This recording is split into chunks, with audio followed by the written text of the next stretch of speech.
Menurut Biro Maritim Internasional, hampir 16 miliar dolar atau 237 triliun rupiah per tahun hilang karena pencurian.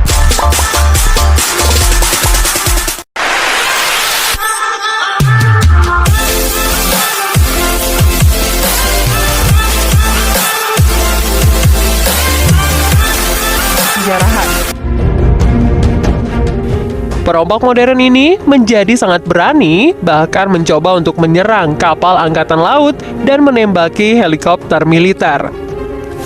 Untuk upaya perlindungan, kapal kargo dan sejenisnya telah mengembangkan serangkaian taktik pertahanan yang cerdik. Tidak seperti solusi militer, sebagian besar dari teknik ini jelas tidak mematikan. Saat ini, metode utama untuk mencegah perompak adalah dengan menggunakan meriam air bertekanan tinggi yang mampu menyembur hingga 1.350 galon air laut per menitnya. Dikembangkan oleh perusahaan pemadam kebakaran terkenal di dunia. Senjata air ini dapat menembak pada tekanan setinggi 175 PSI yang cukup untuk menjatuhkan pria dewasa ke laut dan bahkan meledakkan perahu. Nozzle ini sendiri terbuat dari baja tahan karat, tahan asam, dan dapat dikendalikan dari jarak jauh atau diatur agar berfungsi secara otomatis. Hal ini penting karena bajak laut modern ini sering menggunakan senjata untuk menembaki kapal yang dapat melukai atau membunuh seseorang.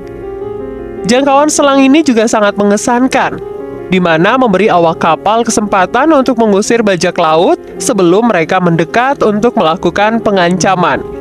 Sementara, banyak yang meragukan keefektifan senjata ini. Namun nyatanya, digunakan sebagai opsi keamanan maritim yang layak. Tidak hanya menembakkan air ke orang-orang di perahu pembajak, selang ini juga dapat digunakan untuk mengisi perahu dan membuat mereka menjadi lebih sulit untuk bermanuver. Pada kasus lain, pakar keamanan maritim merasa bahwa menjebak bajak laut dengan cara tertentu mungkin lebih efektif daripada sekedar mencoba untuk menghalangi mereka.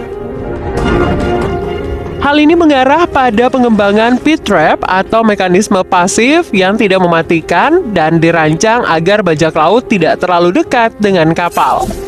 Pit trap sendiri terdiri dari 2 bom yang dipasang di kedua sisi kapal dan dikaitkan serangkaian tali di belakangnya. Karena pentingnya pengiriman ke ekonomi global, keamanan maritim telah berkembang menjadi bisnis multi-miliar dolar. Perompak sendiri bukanlah satu-satunya ancaman bagi kapal komersial, namun menghadapi cuaca buruk dan keputusan buruk dapat menempatkan kapal dalam berbagai ukuran bahaya. Ketika ini terjadi pada kapal besar dengan banyak orang di dalamnya, solusi yang paling umum adalah meninggalkan kapal tersebut. Solusi ini terdiri dari meminta awak kapal dan penumpang untuk dievakuasi melalui sekoci. Sekoci paling modern sangat berbeda dari yang digunakan pada masa lalu. Sekoci modern tidak hanya mampu membawa orang menjauh dari bahaya saja, tetapi juga mengangkut mereka ke tempat yang aman dan mekanisme peluncuran yang secara dramatis dapat mempercepat proses evakuasi. Resiko insiden peluncuran seperti ini juga sangat rendah karena sekoci tertutup rapat dari atas ke bawah. Beberapa perusahaan inovatif sedang mengerjakan teknologi yang dapat menjaga sekoci agar tidak tenggelam. Ravnar Maritim yang berlokasi di Islandia baru-baru ini mengenalkan sebuah kapal canggih yang dikemudikan secara otomatis. Desainnya unik didasarkan pada kekuatan daya apung yang memastikan kapal dapat berdiri sendiri bahkan dalam keadaan terbalik sepenuhnya di dalam air.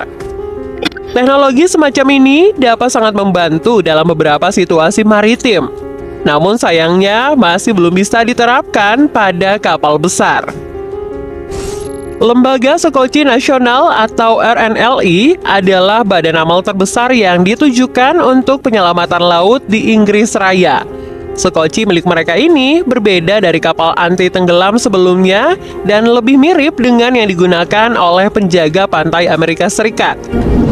Memiliki panjang 13,5 meter dan juga lebar 4 meter, kapal RNLI ini dirancang untuk mengarungi lautan yang ganas di sekitar Kepulauan Inggris.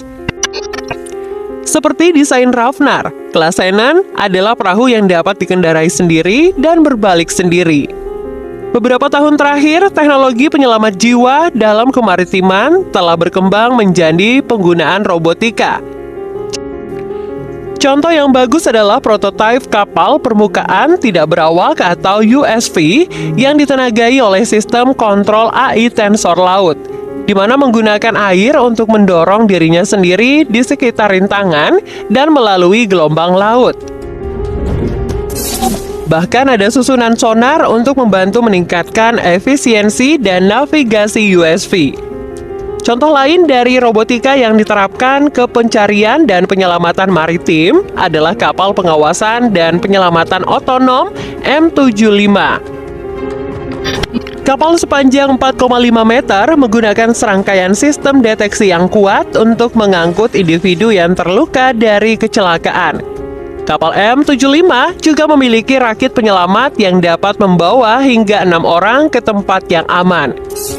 Setelah dikerahkan, kapal M75 dapat menunggu di dekat kapal dan mengalami insiden sampai kru mendapat kesempatan untuk mengevakuasi korban.